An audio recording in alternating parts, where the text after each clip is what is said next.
प्रेम से बोलिए मंगल देव की जय। प्यारे भक्तों, आज मंगलवार के दिन आप सभी श्रवण करें हनुमान जी और भगवान राम की पावन कथा। मर्यादा पुरुषोत्तम भगवान श्री राम के परम भक्त श्री हनुमान जी के बारे में तो सभी जानते हैं। ये भी जानते हैं कि दशरथ नंदन राम हनुमान के हृदय में बसते हैं। लेकिन क्या आपको यह पता है कि एक बार पवन सुत हनुमान राम जी से ही लड़ने पहुंच गए? हो सकता है भक्तों, ये कथा श्रवण करके आपको हैरानी होगी, लेकिन यह सत्य है और इस घटना का जिक्र श्री राम कथा में सुनने और पढ़ने को मिलता है। लेकिन इससे भी ज्यादा हैरान करने वाली बात यह है कि पवन सुत जब श्री राम से लड़ने के लिए तैयार हुए तो उन्होंने सौगंध भी मर्यादा पुरुष उत्तम की ही ली। तो आइए जानते हैं कि ऐसा क्या हुआ था कि श्री राम के परम भक्त पवन सुत को उनसे युद्ध करना पड़ा। कथा मिलती है कि एक बार सेमरू पर्वत पर सभी संतों की सभा का आयोजन हुआ। केवर्त देश के राज संकुत भी उसी सभा में सभी संतों का आशीर्वाद लेने जा रहे थे। रास्ते में उन्हें देव ऋषि नारद मिले। राजा सुकंद ने उन्हें प्रणाम किया। इस पर श्री नारद जी ने उन्हें आशीर्वाद देकर यात्रा का प्रयोजन पूछा। राजा सुकंद ने उन्हें संत सभा के आयोजन की बात बताई। इस पर नारद मुनि ने कहा, अच्छा है, संतों की सभा में जरूर जाना चाहिए। ऐसा कहकर सुकंद को जाने का आदेश दिया। सुकंद जैसे ही सभा में जाने के लिए प्रस्थान करने लगे, तैसे ही नारद जी ने उन्हें आवाज दी। इसके बाद कहा कि जिस सभा में जा रहे हो उसमें सभी को प्रणाम करना, लेकिन ऋषि विश्वामित्र का अभिवादन बिल्कुल भी मत करना। इस पर सुकंद ने पूछा कि यह तो उचित नहीं है। तब श्री नारद जी ने कहा कि तुम भी राजा हो, वो भी पहले राजा ही थे, अब संत हो गए हैं, मत करना प्रणाम। राजा सुकंद ने किया भी ठीक वैसा ही। सभा के समाप्त होते ही विश्वामित्र जी श्री राम से मिलने पहुंचे। वहां पहुंचकर उन्होंने बताया कि उनका अपमान हुआ।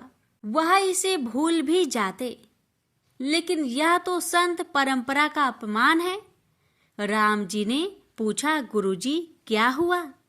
तब विश्वामित्र जी ने कहा कि मेरा अपमान हुआ है। राम जी ने पूछा, किसने किया है?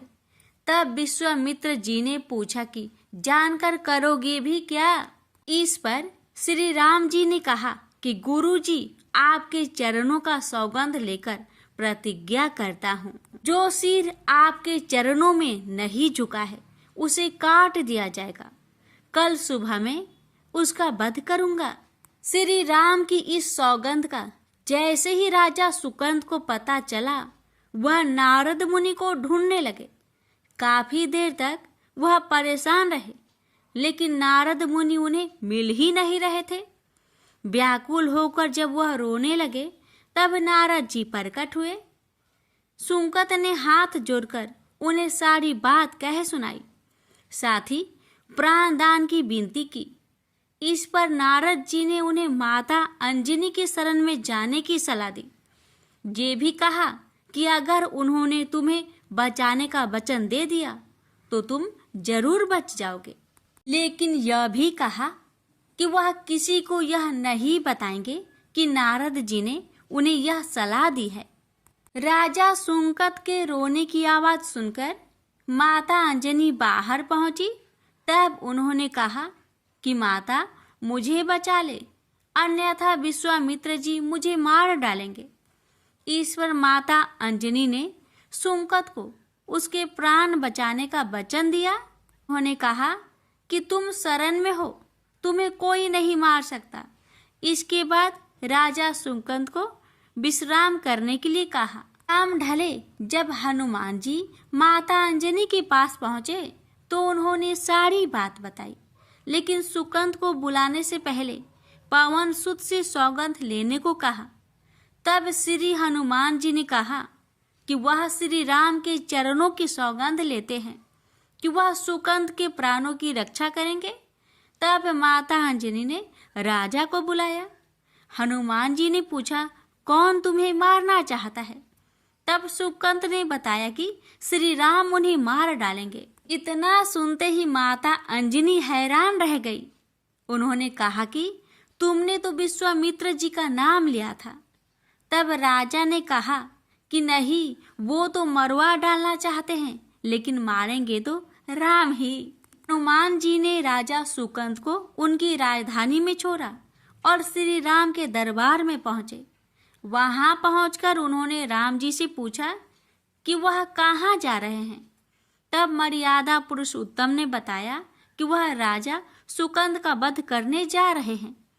तब हनुमान जी ने कहा, प्रभु उसे मत मारिए। राम जी ने कहा कि वह तो अपने गुरु की सौगंध ले चुके हैं, आप पीछे नहीं हट सकते। हनुमान जी ने कहा, प्रभु मैंने उसके प्राणों की रक्षा के लिए अपने इष्ट देव यानी कि आपकी सौगंध ली है। तब राम जी कहते हैं, ठीक है, तुम अपना वचन निभाओ, मैं तो उसे मारूंगा। हनुमान जी राजा सुकंद को लेकर पर्वत पर पहुंचे और राम नाम का कीर्तन करने लगे। उधर राम जी राजा सुकंद को मारने के लिए उनकी राजधानी पहुंचे, लेकिन वह नहीं मिले। तो वह उन्हें ढूंढते हुए पर्वत पर पहुंचे। वहां हनुमान राम मंत्र का जप कर रहे थे। राम जी को देखते ही सुकंद डर गए। उन्होंने कहा कि अब तो राम जी उसे मार ही डालेंगे। वह बार बार हनुमान जी से पूछता कि बच जाएंगे हम। तब उन्होंने कहा कि राम मंत्र का जप करते रहो और निश्चिंत रहो, भगवान नाम पर पूरा भरोसा रखो। लेकिन वह काफी डरे हुए थे। तो हनुमान जी ने सुकंद को राम नाम मंत्र के घेरे में बैठा दिया। इसके बाद राम नाम जपने लगे। राम जी ने राजा सुकंद को देखकर जब बाण चलाना शुरू किया तो वह राम नाम के मंत्र के आगे विफल हो जाते। राम जी हताश हो गए कि क्या करे। यह दृश्य देखकर श्री लक्ष्मण जी को लगा कि हनुमान जी भगवान राम को परेशान कर रहे हैं। तो उन्होंने स्वयं ही हनुमान जी पर बाण चला दिया। लेकिन यह क्या, उस बाण से पवन सुत के बजाय श्री राम मूर्छित हो गए। यह देखते ही लक्ष्मण जी दौड़ पड़े और देखते ही कि बाण तो हनुमान जी पर चलाया था, लेकिन मूर्छित राम जी कैसे हो गए। तब उन्होंने देखा कि पवन सुत के हृदय में तो श्री राम बसते हैं। राम जी जैसे ही होश में आए वह हनुमान जी की ओर दौड़ पड़े। उन्होंने देखा कि उनकी छाती से रक्त बह रहा है। वह हनुमान जी का दर्द देख नहीं पा रहे थे। वह बार बार उनकी छाती पर हाथ रखते और आंखें बंद कर लेते। पवन सुत को होश आया तो उन्होंने देखा कि राम जी की आंखें बंद करके हनुमान जी की छाती पर बार बार हाथ रखते हैं, फिर हनुमान जी के सिर पर हाथ फेरते हैं। तब पवन सुत ने सुकंद को पीछे से निकाला और उसे अपनी गोद में बैठा लिया। तभी राम ने फिर से हनुमान जी की माथे पर हाथ फेरा, लेकिन इस बार वहां पवन सुत की जगह राजा सुकंद थे। राम जी मुस्कुराए और हनुमान जी बोल उठे कि नाथ, अब तो आपने इनके सिर पर हाथ रख दिया है। अब तो सब कुछ आपके हाथ में ही है। इसकी मृत्यु भी और जीवन भी आप ही सुकंद की जीवन की रक्षा करे। राम जी ने हनुमान जी से कहा कि जिसे तुम अपनी गोद में बैठा लो उसके सिर पर तो मुझे हाथ रखना ही पड़ेगा। लेकिन गुरुजी को क्या जवाब देंगे? तभी हनुमान जी को विश्वामित्र जी सामने से आते दिखाई पड़े। उन्होंने राजा सुकंद से कहा कि जाओ, तब प्रणाम नहीं किया तो क्या हुआ, अब कर लो। राजा ने दौड़कर विश्वामित्र जी का अभिवादन किया। वह भी प्रसन्न हो गए और बोले, राम इसे क्षमा कर दो। मैंने इसे क्षमा कर दिया क्योंकि संत का काम मिटाना नहीं बल्कि सुधारना होता है। यह भी सुधर गया है।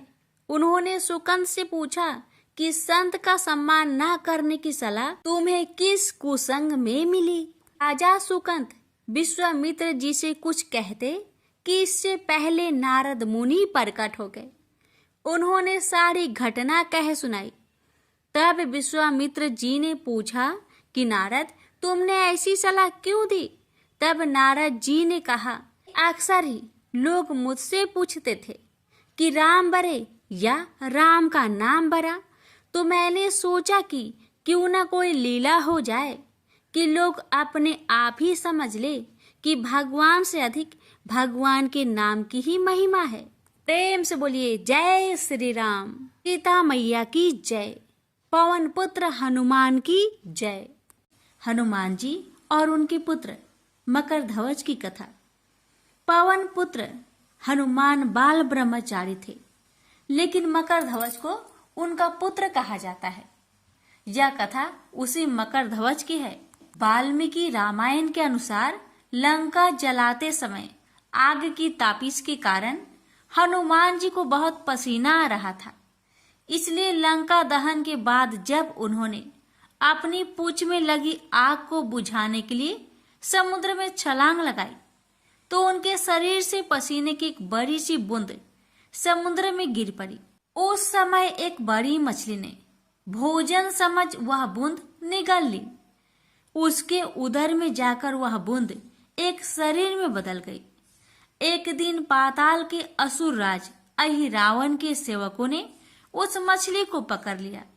जब वे उसका पेट चीर रहे थे तो उसमें से बानर की आकृति का एक मनुष्य निकला।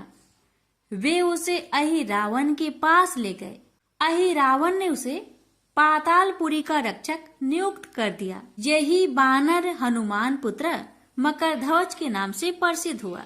तब राम और रावण में युद्ध हो रहा था। तब रावण की आज्ञा अनुसार अहिरावण राम लक्ष्मण का अपहरण कर उन्हें पातालपुरी ले गया। उनके अपहरण से वानर सेना भयभीत व शोकाकुल हो गई। लेकिन विभीषण ने यह भेद हनुमान के समक्ष प्रकट कर दिया। तब राम लक्ष्मण की सहायता के लिए हनुमान जी पातालपुरी पहुंचे। तब उन्होंने पाताल के द्वार पर एक बानर को देखा तो वे आश्चर्यचकित हो गए। उन्होंने मकरध्वज से उसका परिचय पूछा।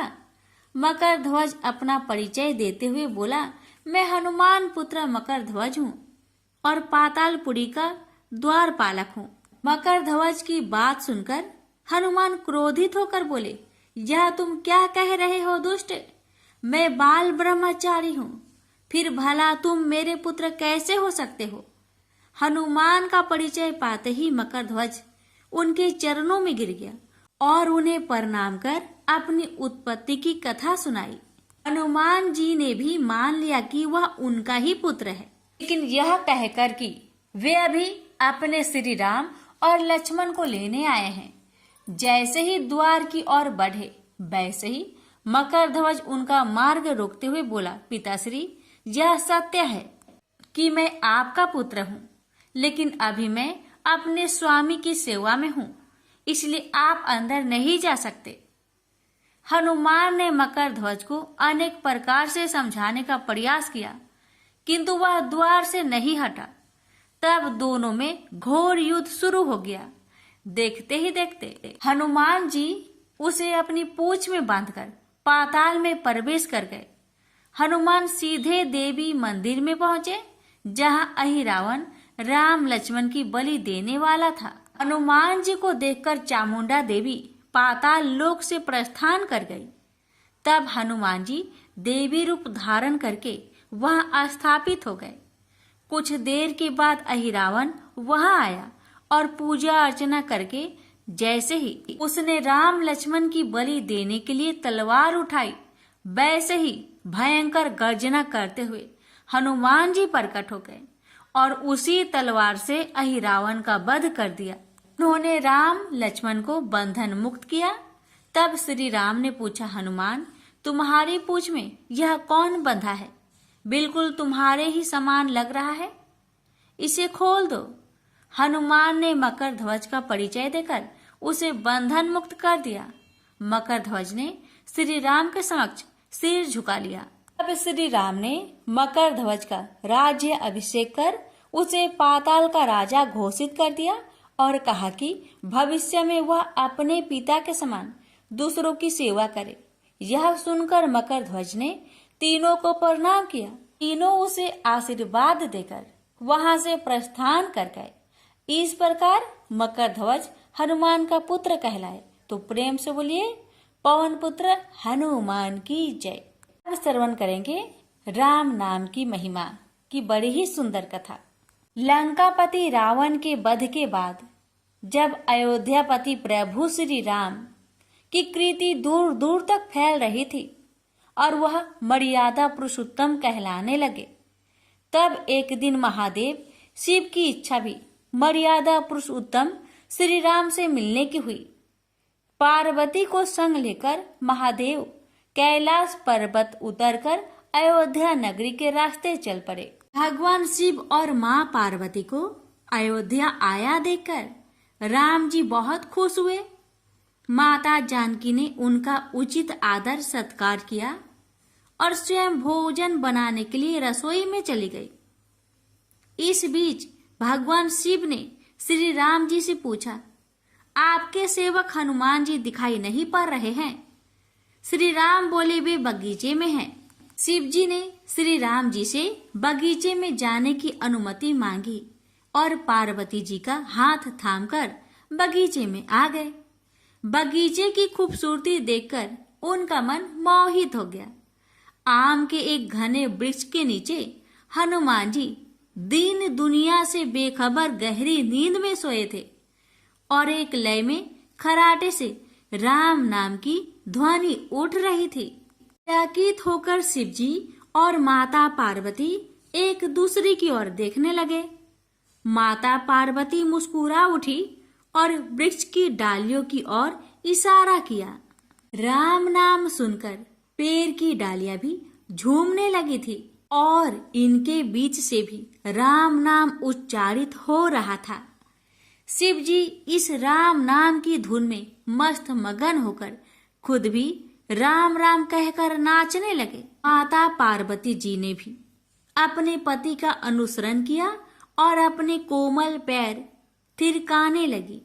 शिव जी और पार्वती जी के नृत्य से ऐसी झनकार उठी कि स्वर्गलोक के देवतागण भी आकर्षित होकर बगीचे में आ गए और राम नाम की धुन में सभी मस्त हो गए। माता जानकी भोजन तैयार करके प्रतीक्षार्थ थी, परंतु संध्या घिरने तक भी अतिथि नहीं पधारे। तब अपने देवर लक्ष्मण जी को बगीचे में भेजा। लक्ष्मण जी तो स्वयं को श्री राम का सेवक ही मानते थे।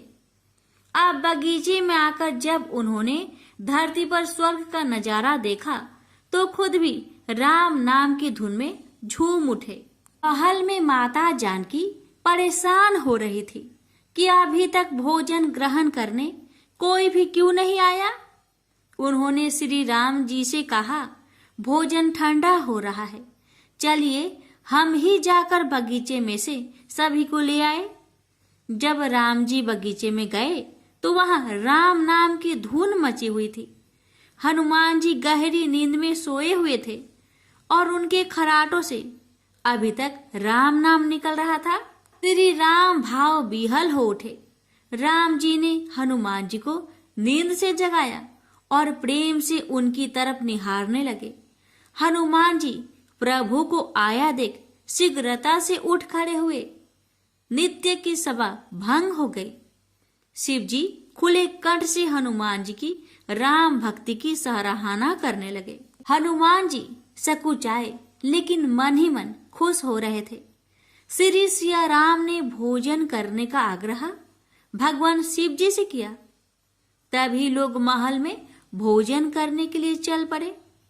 माता जानकी भोजन परोसने लगी। हनुमान जी को भी श्री राम जी ने पंक्ति में बैठने का आदेश दिया। हनुमान जी बैठ तो गए, परंतु आदत ऐसी थी कि राम जी के भोजन करने के उपरांत ही सभी लोग भोजन करते थे। आज श्री राम के आदेश से पहले भोजन करना पड़ रहा था।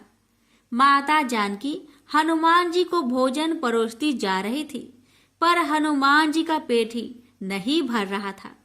सीता जी कुछ समय तक तो उन्हें भोजन परोसती रही, फिर समझ गई इस तरह से हनुमान जी का पेट नहीं भरेगा। उन्होंने तुलसी के एक पत्ते पर राम नाम लिखा और भोजन के साथ हनुमान जी को परोस दिया। तुलसी पत्र खाते ही हनुमान जी को संतुष्टि मिली और वह भोजन खाकर उठ खड़े हुए। भगवान शिव शंकर ने प्रसन्न होकर हनुमान जी को आशीर्वाद दिया कि आपकी राम भक्ति युगों युगों तक याद की जाएगी और आप संकट मोचन कहलाएंगे। प्रेम से बोलिए सिया रामचंद्र की जय। हर हर महादेव। माता पार्वती की जय। हनुमान जी की जय। व्यास जी ने कहा, एक बार नैमिषारण्य तीर्थ में 80,000 मुनि एकत्र होकर पुराणों के ज्ञाता श्री सूत जी से पूछने लगे, हे महामुने, आपने हमें अनेक पुराणों की कथाएं सुनाई हैं। आप कृपा करके हमें ऐसा व्रत और कथा बताइए जिसके करने से संतान की प्राप्ति हो तथा मनुष्य को रोग शोक अग्नि सर्व दुख आदि का भय दूर हो, क्योंकि कलयुग में सभी जीवों की आयु बहुत कम है। फिर इस पर उन्हें रोग चिंता के कष्ट लगे रहेंगे तो फिर वह श्री हरि के चरणों में अपना ध्यान कैसे लगा सकेंगे। श्री सूत जी बोले, हे मुनियों, आपने लोक कल्याण के लिए बहुत ही उत्तम बात पूछी है। एक बार युधिष्ठिर ने भगवान श्री कृष्ण से लोक कल्याण के लिए यही प्रश्न किया था। भगवान श्री कृष्ण और युधिष्ठिर का संवाद तुम्हारे सामने कहता हूँ, ध्यान देकर सुनो। एक समय पांडवों की सभा में श्री कृष्ण जी बैठे हुए थे। तब युधिष्ठिर ने भगवान श्री कृष्ण से प्रश्न किया, हे प्रभु नंद नंदन गोविंद, आपने मेरे लिए अनेकों कथाएं सुनाई हैं। आज आप कृपा करके ऐसा व्रत या कथा सुनाइए जिसके करने से मनुष्य को रोग चिंता का भय समाप्त हो और उसको पुत्र की प्राप्ति हो। हे प्रभु, बिना पुत्र के जीवन व्यर्थ है। पुत्र के बिना मनुष्य नरकगामी होता है। पुत्र के बिना मनुष्य पितृ ऋण से छुटकारा नहीं पा सकता और ना ही उसका पुण्यक नामक नरक से उद्धार हो सकता है। अतः पुत्रदायक व्रत बतलाइए। श्री कृष्ण भगवान बोले, हे राजन, मैं एक प्राचीन इतिहास सुनाता हूँ, आप उसे ध्यान पूर्वक सुनो। कुंडलपुर नामक एक नगर था। उसमें नंदा नामक एक ब्राह्मण रहता था। भगवान की कृपा से उसके पास सब कुछ था, फिर भी वह दुखी था। उसका कारण यह था कि ब्राह्मण की स्त्री सुनंदा की कोई संतान न थे। सुनंदा पतिव्रता थी, भक्ति पूर्वक श्री हनुमान जी की आराधना करती थी। मंगलवार के दिन व्रत करके अंत में भोजन बनाकर हनुमान जी का भोग लगाने के बाद स्वयं भोजन करती थी। एक बार मंगलवार के दिन ब्राह्मणी गृह कार्य की अधिकता के कारण हनुमान जी को भोग ना लगा सके, तो इस पर उसे बहुत दुख हुआ। उसने कुछ भी नहीं खाया और अपने मन में प्रण किया कि अब तो अगले मंगलवार को ही हनुमान जी का भोग लगाकर अन्न जल ग्रहण करूंगी। ब्राह्मणी सुनंदा प्रतिदिन भोजन बनाती, श्रद्धापूर्वक पति को खिलाती, परंतु स्वयं भोजन नहीं करती और मन ही मन श्री हनुमान जी की आराधना करती। इसी प्रकार 6 दिन गुजर गए और ब्राह्मणी सुनंदा अपने निश्चय के अनुसार भूखी प्यासी निराहार रही। अगले मंगलवार को ब्राह्मणी सुनंदा प्रातः काल ही बेहोश होकर गिर पड़ी। ब्राह्मणी सुनंदा की इस असीम भक्ति के प्रभाव से श्री हनुमान जी बहुत प्रसन्न हुए और प्रकट होकर बोले, सुनंदा, मैं तेरी भक्ति से बहुत प्रसन्न हूँ, तू उठ और वर मांग। सुनंदा अपने आराध्य देव श्री हनुमान जी को देखकर आनंद की अधिकता से विह्वल हो श्री हनुमान जी के चरणों में गिरकर बोली, हे प्रभु, मेरे कोई संतान नहीं है, कृपा करके मुझे संतान प्राप्ति का आशीर्वाद दे, आपकी अति कृपा होगी। श्री महावीर जी बोले, तेरी इच्छा पूर्ण होगी, तेरे एक कन्या पैदा होगी, उसके अष्टांग प्रतिदिन सोना दिया करेंगे। इस प्रकार कहकर श्री महावीर जी अंतर्ध्यान हो गए। ब्राह्मणी सुनंदा बहुत हर्षित हुई और सभी समाचार अपने पति से कहा। ब्राह्मण देव कन्या का वरदान सुनकर कुछ दुखी हुआ, परंतु सोना मिलने की बात सुनी तो बहुत प्रसन्न हुआ। विचार किया कि ऐसी कन्या के साथ मेरी निर्धनता भी समाप्त हो जाएगी। श्री हनुमान जी की कृपा से वह ब्राह्मणी गर्भवती हुई और 10वें महीने में उसे बहुत ही सुंदर पुत्री प्राप्त हुई। यह बच्ची अपने पिता के घर में ठीक उसी तरह बढ़ने लगी जिस प्रकार शुक्ला पक्ष की चंद्रमा बढ़ता है। 10वें दिन ब्राह्मण ने उस बालिका का नामकरण संस्कार कराया। उसके कुल पुरोहित ने उस बालिका का नाम रत्नावली रखा, क्योंकि यह कन्या सोना प्रदान किया करती थी। इस कन्या ने पूर्व जन्म में बड़े ही विधान से मंगल देव का व्रत किया था। रत्नावली का अष्टांग बहुत सा सोना देता था। उस सोने से नंदा ब्राह्मण बहुत ही धनवान हो गया। अब ब्राह्मणी भी बहुत अभिमानी करने लगी। समय बीतता रहा। अब रत्नावली 10 वर्ष की हो चुकी। एक दिन जब नंदा ब्राह्मण प्रसन्नचित्त था, तब सुनंदा ने अपने पति से कहा, मेरी पुत्री रत्नावली विवाह की योग हो गई है, अतः आप कोई सुंदर तथा योग वर देकर इसका विवाह कर दे। यह सुन ब्राह्मण बोला, अभी तो रत्नावली बहुत छोटी है। तब ब्राह्मणी बोली, शास्त्रों की आज्ञा है कि कन्या 8वें वर्ष में गौरी, 9 वर्ष में रोहिणी, 10वें वर्ष में कन्या, इसके पश्चात रजवाला हो जाती है।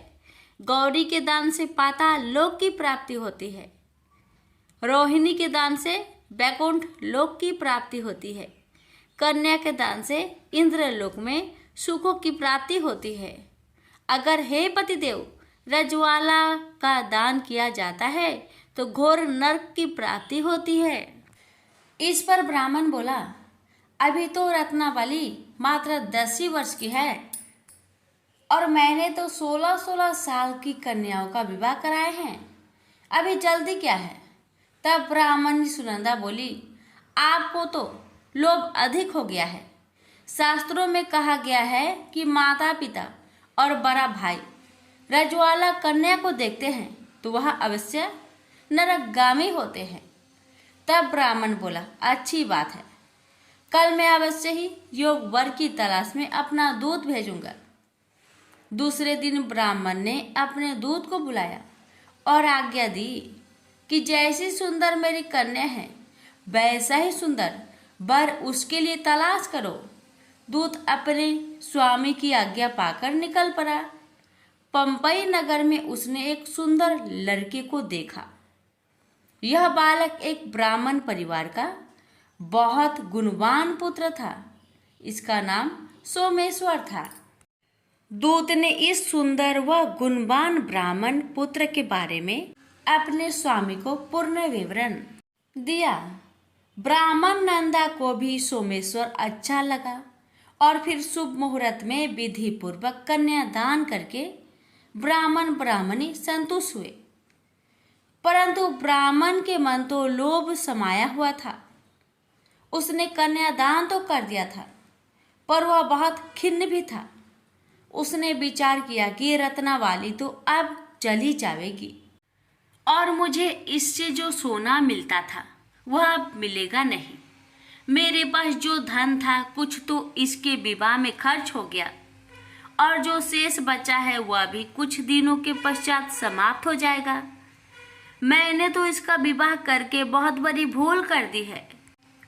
अब कोई ऐसा उपाय हो कि रत्नावली मेरे घर में ही बनी रहे, अपने ससुराल ना जावे। लोभ रूपी राक्षस ब्राह्मण के मस्तिष्क पर छाता जा रहा था। रात भर अपनी सैया पर बेचैनी से करवटें बदलते बदलते उसने एक बहुत ही क्रूर निर्णय लिया। उसने विचार किया कि जब रत्नावली को लेकर उसका पति सोमेश्वर अपने घर के लिए जाएगा तो वह मार्ग में छिपकर सोमेश्वर का वध कर देगा और अपनी लड़की को अपने घर ले आएगा, जिससे नियमित रूप से उसे सोना भी मिलता रहेगा और समाज का कोई मनुष्य उसे दोष भी नहीं दे सकेगा। प्रातःकाल हुआ तो नंदा और सुनंदा ने अपने जामाई तथा लड़की को बहुत सारा धन देकर विदा किया।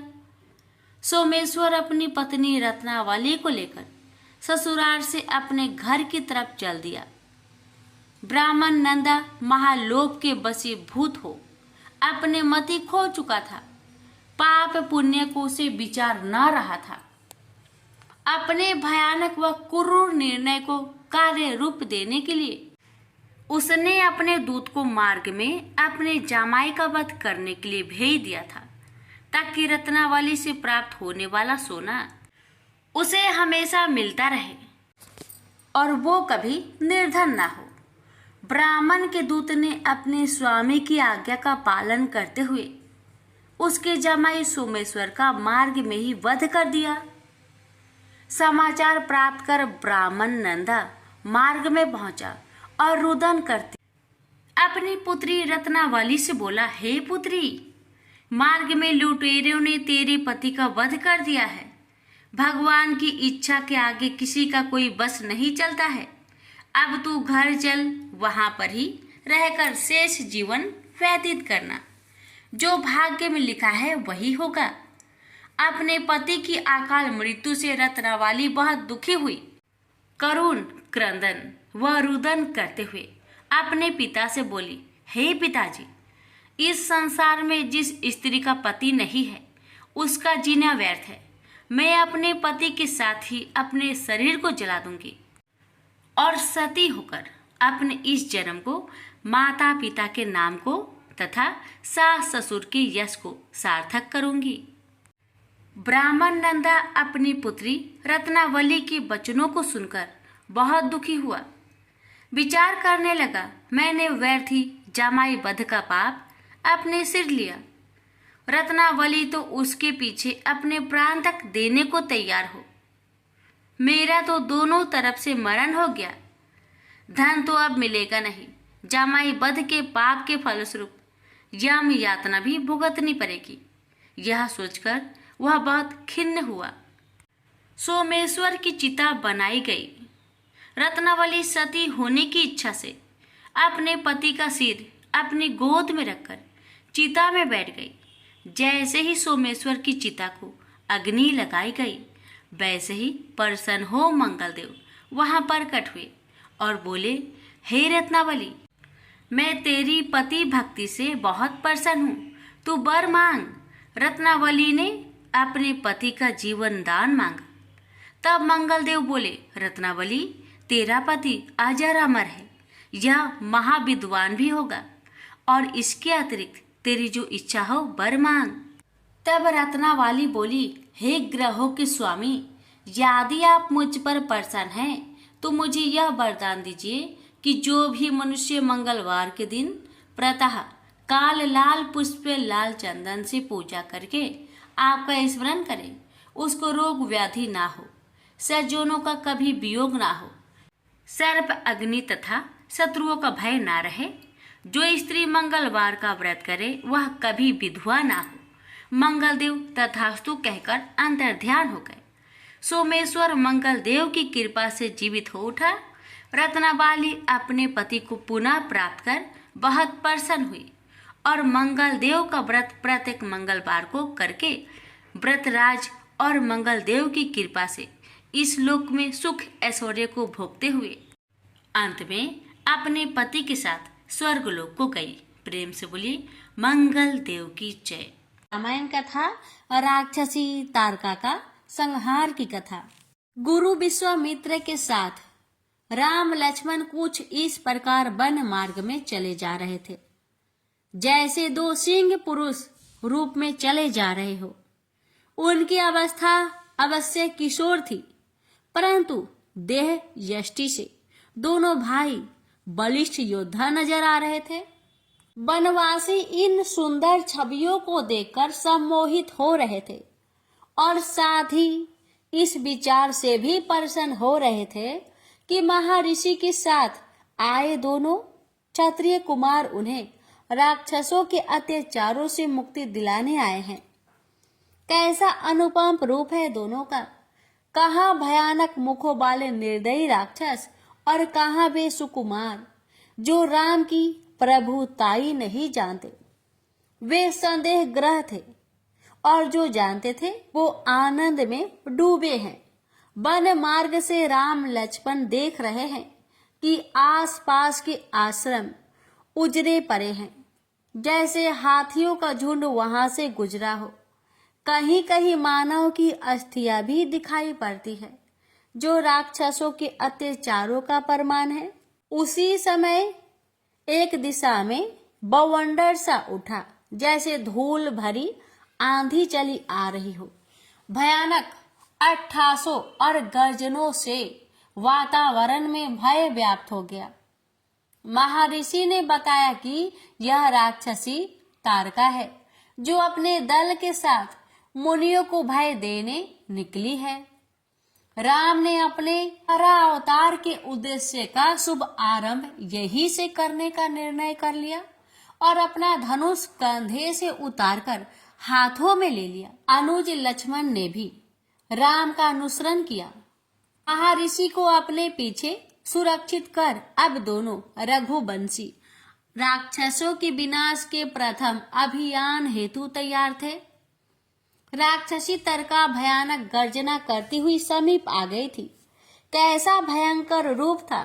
साधारण हृदय का व्यक्ति देख ले तो हृदय घात से ही प्राण त्याग दे। उसने अपने सामने दो सुकुमारों को आहार के रूप में देखा तो अपनी लंबी जीवा लपलपाई और दांत किटकिटाए। ऐसा नरम मांस बहुत समय पश्चात दिखाई दिया है। राक्षस दल भी ललचा रहा था, परंतु इतना मांस तो तारका को भी पर्याप्त न होगा।